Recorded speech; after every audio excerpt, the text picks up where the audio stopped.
Sementara Israel tinggal di Sitim, mulailah bangsa itu berzinah dengan perempuan-perempuan Moab. Perempuan-perempuan ini mengajak bangsa itu ke korban sembelihan bagi Allah mereka, lalu bangsa itu turut makan dari korban itu dan menyembah Allah orang-orang itu. Ketika Israel berpasangan dengan Baal Peor, bangkitlah murka Tuhan terhadap Israel. Lalu berfirmanlah Tuhan kepada Musa, "Tangkaplah semua orang yang mengepalai bangsa itu, dan gantunglah mereka di hadapan Tuhan di tempat terang, supaya murka Tuhan yang bernyala-nyala itu surut daripada Israel." Lalu berkatalah Musa kepada hakim-hakim Israel, "Baiklah, masing-masing kamu membunuh orang-orangnya yang telah berpasangan dengan Baal Peor." Kebetulan datanglah salah seorang Israel membawa seorang perempuan Midian kepada sanak saudaranya dengan dilihat Musa dan segenap umat Israel yang sedang bertangis-tangisan di depan pintu kemah pertemuan. Ketika hal itu dilihat oleh Pinehas, anak Eleazar, anak Imam Harun, bangunlah ia dari tengah-tengah umat itu dan mengambil sebuah tombak di tangannya, mengejar orang Israel itu sampai ke ruang tengah dan menikam mereka berdua, yakni orang Israel dan perempuan itu, pada perutnya. Maka berhentilah tulah itu menimpa orang Israel. Orang yang mati karena tulah itu ada 24.000 orang banyaknya. Tuhan berfirman kepada Musa, "Pinehas, anak Eleazar, anak Imam Harun, telah menyurutkan murkaku daripada orang Israel. Oleh karena ia begitu giat membela kehormatanku di tengah-tengah mereka, sehingga tidaklah kuhabisi orang Israel dalam cemburuku. Sebab itu katakanlah, sesungguhnya aku berikan kepadanya perjanjian keselamatan yang daripadaku, untuk menjadi perjanjian mengenai keimaman selama-lamanya bagi dia dan bagi keturunannya. Karena ia telah begitu giat membela Allahnya dan telah mengadakan pendamaian bagi orang Israel." nama orang Israel yang mati terbunuh bersama-sama dengan perempuan Midian itu ialah Zimri bin Salu, pemimpin salah satu puak orang Simeon. Dan nama perempuan Midian yang mati terbunuh itu ialah Kosbi binti Zur. Zur itu adalah seorang kepala kaum, yaitu puak di Midian. Kemudian berfirmanlah Tuhan kepada Musa, "Lawanlah orang Midian itu dan tewaskanlah mereka. Sebab mereka telah melawan kamu dengan daya upaya yang dirancang mereka terhadap kamu dalam hal Peor dan dalam hal Kosbi saudara mereka, yakni anak perempuan seorang pemimpin Midian. Kosbi itu mati terbunuh pada waktu turunnya tulah karena Peor itu." Bilangan 26. Sesudah tulah itu berfirmanlah Tuhan kepada Musa dan kepada Eleazar, anak Imam Harun, "Hitunglah jumlah segenap umat Israel yang berumur 20 tahun ke atas menurut suku mereka, semua orang yang sanggup berperang di antara orang Israel." Lalu berkatalah Musa dan Imam Eleazar kepada mereka di dataran Moab, di tepi sungai Yordan dekat Yeriko, "Hitunglah jumlah semua orang yang berumur 20 tahun ke atas, seperti yang diperintahkan Tuhan kepada Musa. Inilah orang Israel yang telah keluar dari tanah Mesir. Ruben ialah anak sulung Israel. Bani Ruben ialah dari Henok, kaum orang Henok. Dari Palu, kaum orang Palu. Dari Hezron, kaum orang Hezron. Dan dari Karmi, kaum orang Karmi. Itulah kaum-kaum orang Ruben, dan orang-orang yang dicatat dari mereka berjumlah 43.730 orang. Adapun anak Palu ialah Eliab, dan anak-anak Eliab ialah Nemuel, Datan, dan Abiram. Datan dan Abiram, orang-orang yang dipilih oleh umat itu, ialah orang-orang yang telah membantah Musa dan Harun dalam kumpulan Korah ketika mereka membantah Tuhan. Tetapi bumi membuka mulutnya dan menelan mereka bersama-sama dengan Korah ketika kumpulan itu mati, ketika ke-250 orang itu dimakan api, sehingga mereka menjadi peringatan. Tetapi anak-anak Korah tidaklah mati. Bani Simeon menurut kaum mereka ialah dari Nemuel, kaum orang Nemuel, dari Yamin, kaum orang Yamin, dari Yakin, kaum orang Yakin, dari Zerah, kaum orang Zerah, dan dari Saul, kaum orang Saul. Itulah kaum-kaum orang Simeon, 22.200 orang banyaknya. Bani Gad menurut kaum mereka ialah dari Zevon, kaum orang Zevon, dari Hagi, kaum orang Hagi, dari Shuni, kaum orang Shuni, dari Ozni, kaum orang Ozni, dari Eri, kaum orang Eri, dari Arod, kaum orang Arod, dan dari Areli, kaum orang Areli. Itulah kaum-kaum Bani Gad, dan orang-orang yang dicatat dari mereka berjumlah 40.500 orang. Anak-anak Yehuda ialah Er dan Onan, tetapi Er dan Onan itu mati di tanah Kanaan. Bani Yehuda menurut kaum mereka ialah dari Shela, kaum orang Shela, dari Peres, kaum orang Peres, dan dari Zerah, kaum orang Zerah. Bani Peres ialah dari Hezron, kaum orang Hezron, dan dari Hamul, kaum orang Hamul. Itulah kaum-kaum Yehuda, dan orang-orang yang dicatat dari mereka berjumlah 76.500 orang. Bani Isakar menurut kaum mereka ialah dari Tola, kaum orang Tola, dari Pura, kaum orang Pura, dari Yasub, kaum orang Yasub, dan dari Simron, kaum orang Simron. Itulah kaum-kaum Isakar, dan orang-orang yang dicatat dari mereka berjumlah 64.300 orang. Bani Zebulon menurut kaum mereka ialah dari Seret, kaum orang Seret, dari Elon, kaum orang Elon, dan dari Yahleel, kaum orang Yahleel. Itulah kaum-kaum orang Zebulon, dan orang-orang yang dicatat dari mereka berjumlah 60.500 orang. Keturunan Yusuf menurut kaum mereka ialah orang Manasye dan orang Efraim.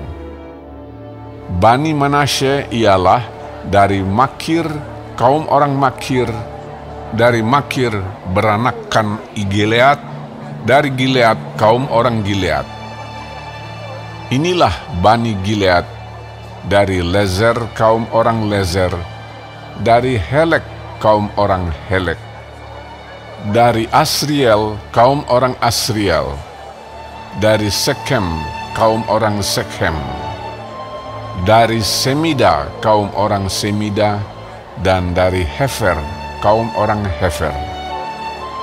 Adapun Zelafehad bin Hefer tidak mempunyai anak laki-laki, tetapi anak perempuan saja.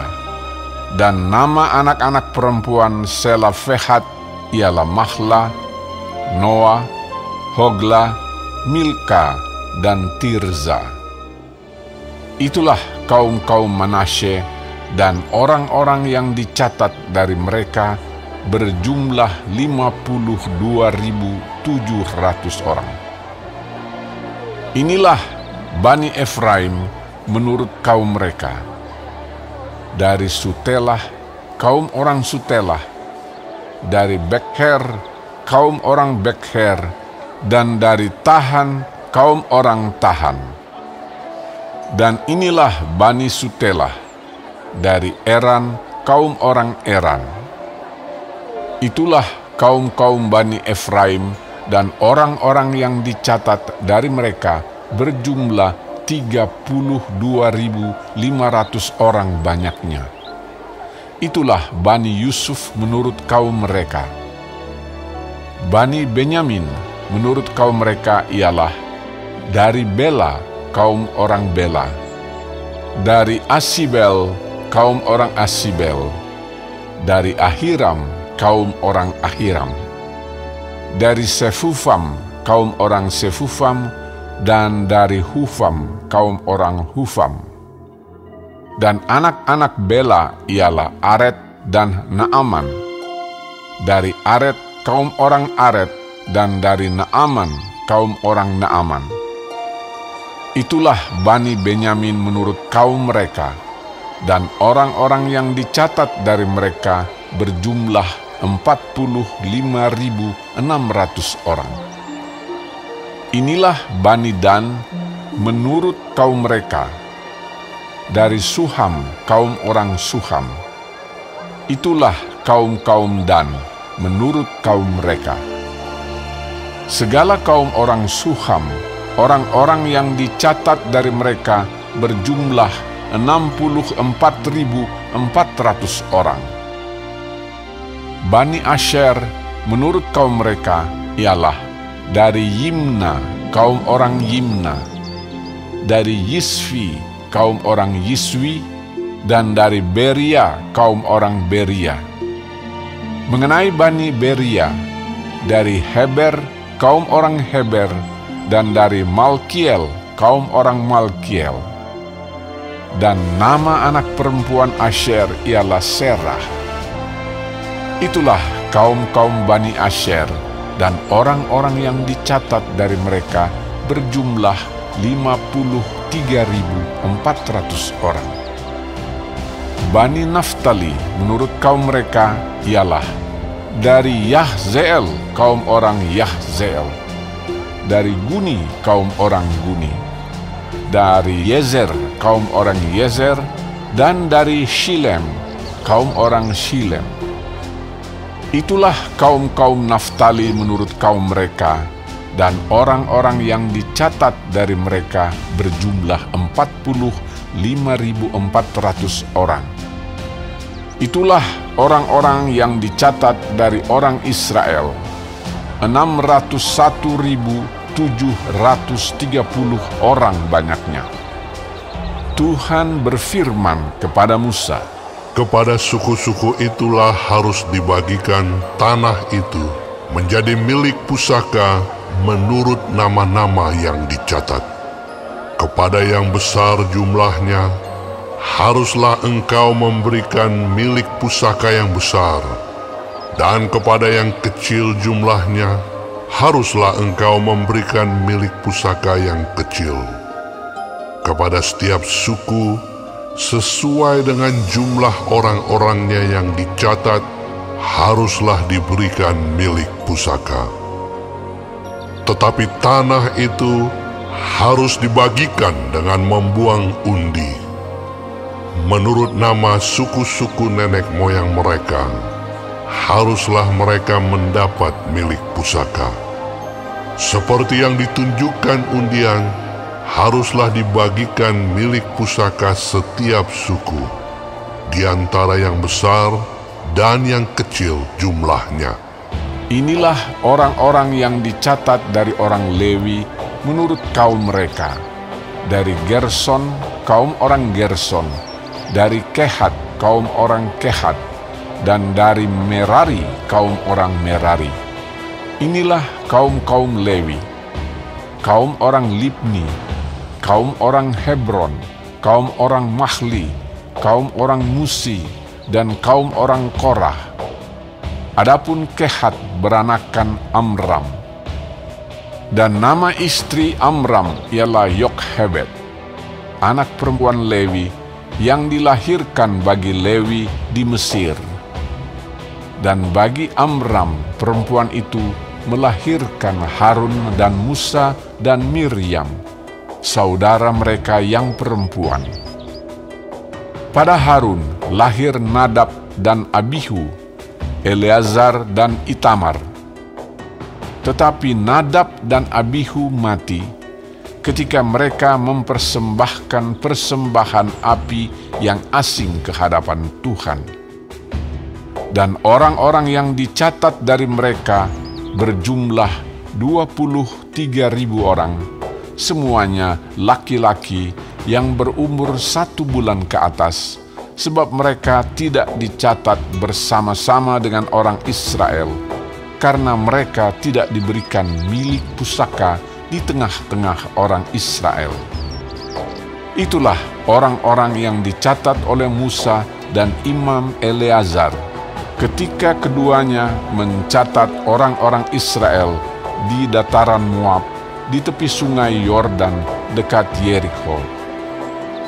Di antara mereka tidak ada terdapat seorang pun yang dicatat Musa dan Imam Harun ketika keduanya mencatat orang Israel di padang gurun Sinai, sebab Tuhan telah berfirman tentang mereka, pastilah mereka mati di padang gurun. Dari mereka itu tidak ada seorang pun yang masih tinggal hidup selain dari Kaleb bin Yefune dan Yosua bin Nun. Bilangan 27. Kemudian mendekatlah anak-anak perempuan Zelafehat bin Hefer bin Gilead bin Makir bin Manasye dari kaum Manasye bin Yusuf. Nama anak-anaknya itu adalah Mahla, Noah, Hogla, Milka, dan Tirza. Dan berdiri di depan Musa dan Imam Eleazar, dan di depan para pemimpin dan segenap umat itu dekat pintu kemah pertemuan, serta berkata, Ayah kami telah mati di padang gurun, walaupun ia tidak termasuk ke dalam kumpulan yang bersepakat melawan Tuhan, ke dalam kumpulan Korah. Tetapi ia telah mati karena dosanya sendiri, dan ia tidak mempunyai anak laki-laki. Mengapa nama ayah kami harus hapus dari tengah-tengah kaumnya? Oleh karena ia tidak mempunyai anak laki-laki. Berilah kami tanah milik di antara saudara-saudara ayah kami. Lalu Musa menyampaikan perkara mereka itu ke hadapan Tuhan. Maka berfirmanlah Tuhan kepada Musa, Perkataan anak-anak perempuan Zelafehat itu benar. Memang engkau harus memberikan tanah milik pusaka kepadanya di tengah-tengah saudara-saudara ayahnya. Engkau harus memindahkan kepadanya hak atas milik pusaka ayahnya. Dan kepada orang Israel engkau harus berkata, apabila seseorang mati dengan tidak mempunyai anak laki-laki, maka haruslah kamu memindahkan hak atas milik pusakanya kepada anaknya yang perempuan. Apabila ia tidak mempunyai anak perempuan, maka haruslah kamu memberikan milik pusakanya itu kepada saudara-saudaranya yang laki-laki. Dan apabila ia tidak mempunyai saudara-saudara lelaki, maka haruslah kamu memberikan milik pusakanya itu kepada saudara-saudara lelaki ayahnya. Dan apabila ayahnya tidak mempunyai saudara-saudara lelaki, maka haruslah kamu memberikan milik pusakanya itu kepada kerabatnya yang terdekat dari antara kaumnya, supaya dimilikinya. Itulah yang harus menjadi ketetapan hukum bagi orang Israel, seperti yang diperintahkan Tuhan kepada Musa. Tuhan berfirman kepada Musa, "Naiklah ke gunung Abarim ini, dan pandanglah negeri yang kuberikan kepada orang Israel. Sesudah engkau memandangnya, maka engkau pun juga akan dikumpulkan kepada kaum leluhurmu, sama seperti Harun abangmu dahulu. Karena pada waktu pembantahan umat itu di padang gurun Zin, kamu berdua telah memberontak terhadap titahku untuk menyatakan kekudusanku di depan mata mereka dengan air itu." Itulah mata air Meriba dekat Kades di padang gurun Zin.